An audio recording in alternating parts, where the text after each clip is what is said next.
আসসালামু আলাইকুম রহমতুল্লাহি বারাকাতু। সিলেটি শেফ এন্টারটেনমেন্ট থেকে আমি সালে চলে আসছি আপনাদের মাঝে নতুন একটা রেসিপি নিয়ে। তো আমি আজকে আপনাদের সামনে টুনা ফিশ কীভাবে ড্রেজিং করা হয় এটা তুলে ধরবো। তো দেখতে পাচ্ছেন আমি দুইটা বড় সাইজের টুনা ফিশ নিয়ে ড্রেজিং করতেছি। প্রথমে তার কাঁটাগুলো আমি ফেলে দিচ্ছি।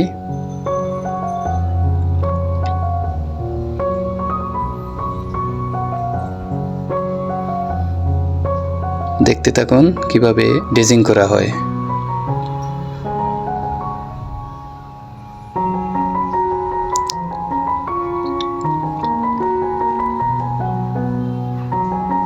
টুনা ফিশে খুব একটা কাটা থাকে না, সহজে কাটাগুলা ফেলে দেয়া যায়।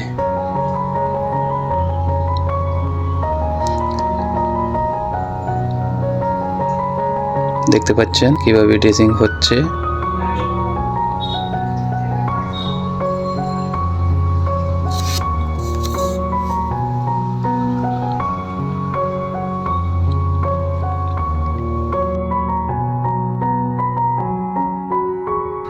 টুনা ফিশের মাথাটা একটু হার্ড হওয়ায় চাপাতি দিয়ে কাটতেছি।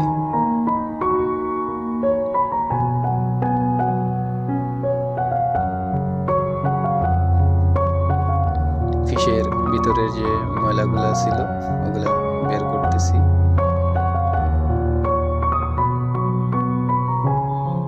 দেখতে থাকুন।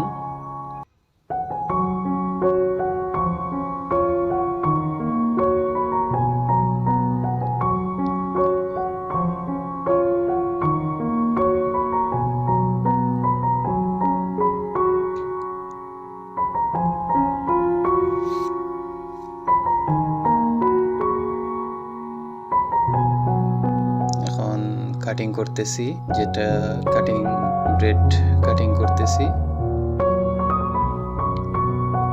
যাতে স্পাইসিগুলা ভিতরে সহজে ঢুকতে পারে।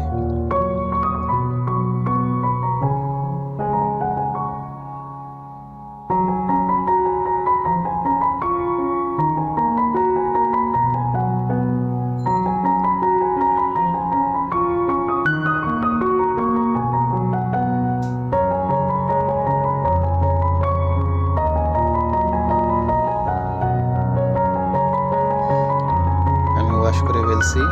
আপনারা দেখতে পাচ্ছেন দুইটা টুনা ফিশ। এখন আমি ফিশের স্পাইসিগুলা ম্যারিনেট করব।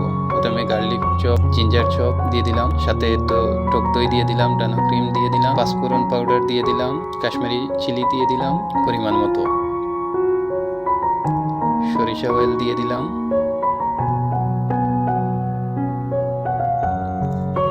সাথে সুগার পরিমাণ মতো, টেস্টিং সল্ট পরিমাণ মতো দিয়ে দিলাম, সাথে রেড চিলি পাউডার দিয়ে দিলাম।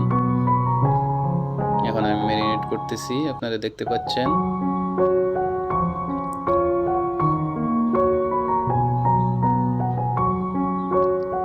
এখন আমি এটাকে ফয়েল পেপার দিয়ে ফ্রাইয়ের জন্য রেডি হব। দেখতে পাচ্ছেন কিভাবে টুনা ফিশ বারবিকিউ এর জন্য রেডি হচ্ছে। আমি এখন তাওয়াতে বসিয়ে দিলাম, হিটটা মিডিয়াম রেখে। তো আমরা এভাবে বারবিকিউ টুনা ফিশ তৈরি করে থাকি। আগামীকালকে আরেকটা ভিডিও নিয়ে আসবো। ভালো থাকবেন। আসসালামু আলাইকুম রহমতুল্লাহি।